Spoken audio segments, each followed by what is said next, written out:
ఓం గం గణపతయే నమః. ఓం జ్ఞానానందమయం దేవం నిర్మలస్ఫటికాకృతిం ఆధారం సర్వవిద్యానాం శ్రీ హయగ్రీవముపాస్మహే. శ్రీ హయగ్రీవాయ నమః.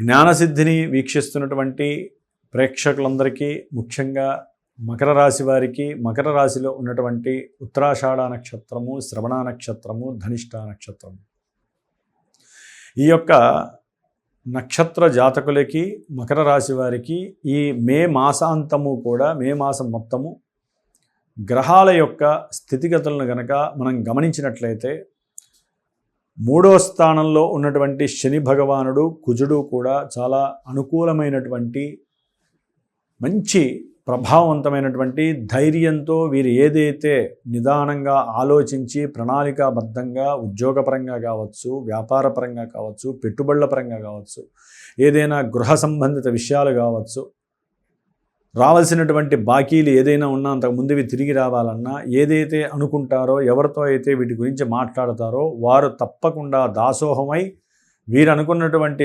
ధనాదాయము చక్కగా మెండుగా వచ్చేటటువంటి అవకాశము ఈ మకర రాశి వారికి కనిపిస్తోంది.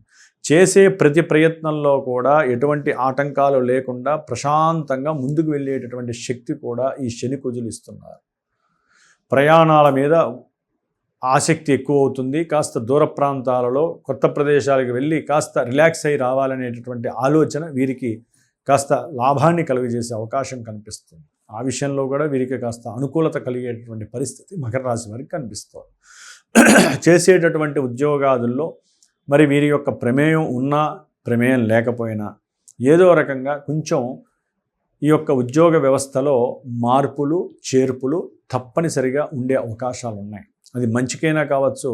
ఎందుకంటే మకర రాశి వారికి శనితో పాటుగా కుజుడు మే 10 వరకే ఉంటాడు. మే 10 నుంచి కుజ భగవానుడు 4వ స్థానంలోకి వచ్చినప్పుడు విద్యార్థులకి కొంత కంటక కాలము, లేదా కొంతమందికి అయితే కనుక అనుకున్న విద్యలో, అంటే ఇంటర్మీడియట్ విద్య వరకు కూడా, లేకపోతే ఇంకా ఉన్నతమైనటువంటి విద్యని ఎవరైతే సాధనాపూర్వకంగా చేయాలనుకుంటారో వారికి చాలా అనుకూలమైనటువంటి విద్యా ప్రయత్న లాభము కలుగుతుంది.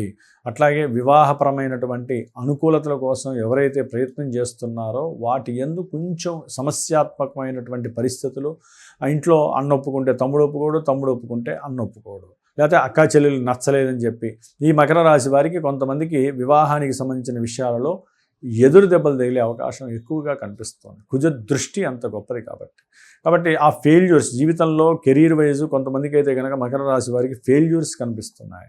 మీ కింద పనిచేసే వాళ్ళు కూడా మీకు ఒక రకంగా చెప్పాలంటే సహాయ సహకారాలు చేయాలని చాలా అనుకుంటారు, కానీ మీకు ఆలస్యంగా ఆ యొక్క సహాయ సహకారాలు అందేసరికి మీరు వారిని అవమానించటం, అనుమానించటం ఇవన్నీ కూడా చకచక జరిగిపోయే అవకాశాలు ఉన్నాయి. శుక్ర భగవానుడు పంచమ స్థానంలో మే 15 వరకు కూడా ఉండి ఆర్థికంగా ధనాదాయం బాగుంటుంది, ఆరోగ్యం బాగుంటుంది. అట్లాగే వస్తు వాహన క్రయ విక్రయాదులు కానీ, కొంతమంది వ్యాపారస్తులు ఎవరైతే కొంతమంది జ్యువెలరీ బిజినెస్ కానీ, 1 గ్రామ్ గోల్డ్ బిజినెస్ చేసిన వాళ్ళు కానివ్వండి, లేకపోతే ఫుడ్కి సంబంధించినటువంటి బిజినెస్ వాళ్ళు కానివ్వండి, అయితే వస్త్రాలకు సంబంధించి గోల్డ్ బిస్కెట్స్, లేకపోతే గోల్డ్ ఆభరణాలకు సంబంధించి, వెండి ఆభరణాలకు సంబంధించి, సుగంధ ద్రవ్యాలకు సంబంధించి, బ్యూటీ పార్లర్లు కానివ్వండి, వీళ్ళందరికీ కూడా చాలా చక్కటి అనుకూలమైనటువంటి వ్యాపార స్థితిగతులు, వ్యాపారంలో లాభాదులు కలగడానికి అవకాశాలు ఉన్నాయి ఈ యొక్క మకర రాశి వారికి. సంతాన ప్రాప్తి కొంతమందికి కలగడానికి అవకాశం ఉంది. వీరి యొక్క మేధస్సు, వీరు చేసుకున్నటువంటి పూజల ఫలితము వీరిని కాపాడి ఆర్థికంగా ఎదగటానికి ఇది సరైనటువంటి సమయంగా భావించండి. మే 15 వరకు. మే 15 తర్వాత ఈ శుక్రుడు 6వ స్థానంలో ఆల్రెడీ అక్కడ ఉన్నటువంటి గురుడితో, ధనకారకుడితో మరి పంచమాధిపతి వెళ్ళటం ద్వారా మీరు చేసినటువంటి అప్పుల వాళ్ళు మిమ్మల్ని నిలదీయటం, లేకపోతే మీ గౌరవం పోతుందేమో అనేటువంటి భయంతో, అనుమానంతో ఎక్కడో అక్కడ ఏదో రకంగా అప్పు చేసైనా సరే చివరికి తండ్రి దగ్గర చేస్తారా, తండ్రి తరపు బంధువుల దగ్గర చేస్తారా, ఎవరో ఒకరి దగ్గర అప్పు చేసైనా సరే వారి యొక్క అప్పుని తీర్చేసి ప్రశాంతంగా ఉండాలనే భావన మీకు కలుగుతుంది. అట్లాగే భార్యాభర్తల మధ్య ఎడదరిపి లేనటువంటి అహంకారము, దర్పాలు, వీటికి సంబంధించినటువంటి దోషాలు ఎక్కువ అవుతాయి. కొంతమందికి అయితే ఈర్ష్య, అసూయ, ద్వేషాలు కూడా ఎక్కువైపోయి వీరేం చేస్తున్నారో, వీరేం మాట్లాడుతున్నారో వీరికే తెలియదు. తల్లిగారితో హార్ష్గా మాట్లాడతారు, భార్యతో హార్ష్గా మాట్లాడతారు, చేసేటటువంటి ఉద్యోగంలో కూడా హార్ష్గా మాట్లాడటం ద్వారా మీకు వచ్చే ప్రమోషన్స్ కూడా పోయే అవకాశం ఉంటుంది. కొంచెం హార్ష్నెస్ తగ్గించండి. కొంతమందికి అయితే కనుక రియల్ ఎస్టేట్ కానీ లేకపోతే భూమి అమ్మటాలు కొనటాలు వీటిల్లో మంచి అనుకూలమైనటువంటి భావనలు, మంచిగా ధనము కలిగేటటువంటి పరిస్థితి ఈ కుజ భగవానుడు ఇస్తున్నాడని చెప్పుకోవచ్చు. విద్యార్థులకు కూడా అంతే. వ్యాపారపరమైనటువంటి విద్యలకి ఏవైతే ఉన్నాయో ఆ విద్యల యందు తమ యొక్క మానసిక శక్తిని ప్రేరేపిస్తూ ఉంటారు.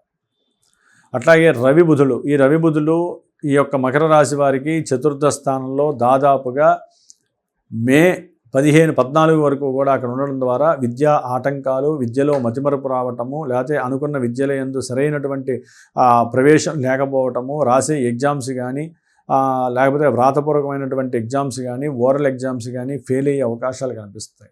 దీని తర్వాత పంచమంలోకి వెళ్ళినప్పుడు మనసు మందగిస్తుంది. చేసేటటువంటి ప్రతి ప్రణాళిక కూడా తిప్పికొట్టబడే అవకాశం ఉంటుంది. మీరు కోరుకున్నది ఒకటి, చేసేది ఒకటి. మీరు జరిగింది అయిపోయింది కదా అని మర్చిపోయే లోపల ఇంకోటి జరిగే అవకాశం ఉంటుంది. కాబట్టి మీరు లాభాన్ని అన్వేషిస్తారు. కొంతమందికి సంతానపరమైనటువంటి లాభాలు అకస్మాత్తుగా కూడా కలిగే అవకాశం ఉంటుంది మకర రాశి వారికి.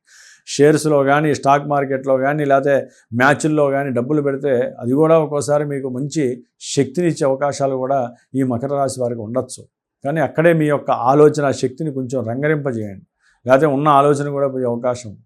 దైవారాధన లేకపోతే ఇందాక నేను చెప్పినటువంటి లాభాల బదులు నష్టాలు కలిగే అవకాశం ఉంటుంది మకర రాశి వారికి. కాబట్టి ఈ విధంగా ఎప్పుడైతే మకర రాశి వారికి ఈ కుజుడు 4లోకి వచ్చినప్పుడు, ఈ రవి బుధులు 4లో ఉండి 5లో, ఈ మాసాంతము కూడా రవి కుజ బుధులు ఈ 3 గ్రహాలు, గురువు శుక్రుడు ఈ 2 గ్రహాలు అక్కడ ఉండడం ద్వారా భార్యాభర్తలు కావచ్చు, లేకపోతే వ్యవహారిక సంబంధాలు కావచ్చు, లేకపోతే వ్యాపారపరమైనటువంటి విషయాల్లో కావచ్చు, సంఘంలో వీరికి ఉన్నటువంటి బరువు బాధ్యతలు, కీర్తి ప్రతిష్టలు, వీరికి ఉన్నటువంటి అప్పులు, వీటి పరంగా ప్రతిదీ కూడా సమస్యాత్మకంగా అయ్యే పరిస్థితులు వీరిని నిట్ట నిలువున ఉంచేటటువంటి పరిస్థితులు కలుగుతున్నాయి. కొంచెం జాగ్రత్త వహించండి. లక్ష్మీనారాయణ సూక్తాన్ని చదవండి. అట్లాగే కనకదార స్తోత్రాన్ని తప్పకుండా చదవండి. దీని ద్వారా ఆర్థికంగా మనం కోట్లు సంపాదించకపోయినా, అప్పులు పూర్తిగా తీర్చకపోయినా చక్కగా స్టామినాగా ఉండి 2 పూట్ల భోంచేసి పడుకునేటటువంటి స్థాయి అయితే కలుగుతుంది మకర రాశి వారికి.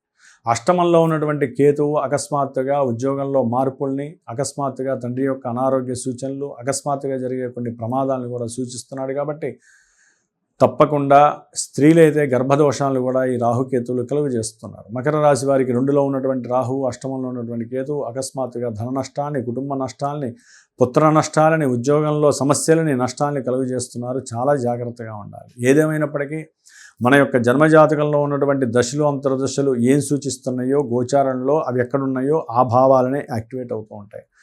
కొంతమందికి ఇందాక నేను చెప్పినట్టుగా కుజగ్రహము కనుక సరిగ్గా జాతకంలో లేకపోతే వీరు పుట్టిన సమయంలో వారు ఉన్నటువంటి ఇళ్ల విషయంలో ఇబ్బందులు పడే అవకాశం ఉంటుంది. అమ్ముకోవాల్సిన పరిస్థితి కలుగుతుంది. సంఘంలో వీరికి ఉన్న కీర్తి ప్రతిష్టలు తగ్గువై సౌఖ్యహీనత్వం కలుగుతుంది. ఇట్లా ఎన్నో రకాలైనటువంటి ఉన్నతమైనటువంటి విశేషాలన్నీ మరి మన యొక్క జన్మజాతకంలో నిమీకృతమే ఉంటాయి. కాబట్టి ఎవరైనా సరే విద్య గురించి కానీ, ఉన్నత విద్య గురించి కానీ, విదేశాల గురించి కానీ, ఉద్యోగం ఎప్పుడు వస్తుంది, వివాహం ఎప్పుడు అవుతుంది, ఈ విషయాల గురించి కనుక మీరు తెలుసుకోవాలనుకుంటే సరైన గురువుని సంప్రదించి మీ జన్మజాతకాన్ని అడిగి తెలుసుకోండి. దశలు, అంతర్దశలు ఎవరికి తెలియట్లేదు, లగ్నం అంటే తెలియట్లేదు, మా రాశి ఏంటి, మా నక్షత్రం ఏదండి, మాకు పెళ్ళి అయిపోతుందే, సంతానం అవుతుంది. కాబట్టి దీనివలన ఎటువంటి లాభము లేదు. లాభమంతా మీ యొక్క జన్మజాతకంలోంచి తీసి గోచారంలో ట్రాన్స్ఫర్ చేసి రెండింటిని మిక్స్ చేసి చెప్పినప్పుడు మాత్రమే మీకు లాభం కలుగుతుంది. దాన్ని బట్టే దోషాలు, సరైన దోషాలు ఏంటి, ఏ పరిహారాలు ఆచరించాలో తెలుస్తుంది. గోచారంలో ఆచరించేటటువంటి పరిష్కారం వలన మానసిక సంతృప్తి కలుగుతుంది. మనసుకు పట్టిన పీడలు, చెడలు తొలగిపోయే అవకాశం ఉంటుంది. కాబట్టి ఈ విధంగా నవగ్రహాలన్నిటికీ స్తోత్ర పారాయణలు చేయించండి. మే 16వ తారీఖున శని జయంతి రోజున, మరి మకర రాశి వారంటే శనికి సంబంధించిన రాశి కాబట్టి శనేశ్వరుడికి సంబంధించినటువంటి పుట్టినరోజు నాడు విశేషముగా శనివారము అమావాస్య రావటం, అమావాస్య రోజు పుట్టిన వాళ్ళకు కూడా శని అధికారం కావటం వలన మీరు శని ఆరాధన చేసుకోండి. అన్ని రకాల దానాలు చేయండి లేని వాళ్ళకి. అట్లాగే మే 12వ తేదీన హనుమత్ జయంతి కాబట్టి హనుమత్ జయంతి రోజున 108 సార్లు హనుమాన్ చాలీసా చదవండి. చాలా విశేషమైనటువంటి అనుకూలతలు కలుగుతాయి. ఇవన్నీ చేయలేనటువంటి వాళ్ళు, కుదరనటువంటి వాళ్ళు మంత్రపరంగా ప్రతి అమావాస్యకి, అట్లాగే ఇలాంటి ముఖ్యమైన కొన్ని కార్యక్రమాలు వచ్చినప్పుడు మా పీఠంలో, శ్రీమాత జ్యోతిషాలయ పీఠంలో నా సమక్షంలో నేను ప్రత్యేకించి ఈ హోమాలు జరిపిస్తూ ఉంటాను. కాబట్టి ఈసారి చేసేటటువంటి హోమాలకి ఎవరైనా పార్టిసిపేట్ చేయాలనుకుంటే సంప్రదించండి ఫోన్ నెంబర్కి. నేను చేయవలసినటువంటి ధర్మంగా నేను చేసి మీకు ఏదైతే కలుగుతున్న బాధలు ఈతి బాధల నుంచి రక్షించే ప్రయత్నము హనుమంతుల వారు శనీశ్వరుని మనం అర్థిద్దాము. మీరు కూడా తప్పకుండా మాత్రం ఆ రోజున శనీశ్వరుడు యొక్క జయంతి రోజున తప్పకుండా శనీశ్వరుడు యొక్క అనుగ్రహాన్ని పొందండి. అది ఏ రకంగానైనా సరే అని చెప్పి గుర్తుపెట్టుకోండి. ఓం నమో నారాయణాయ నమః.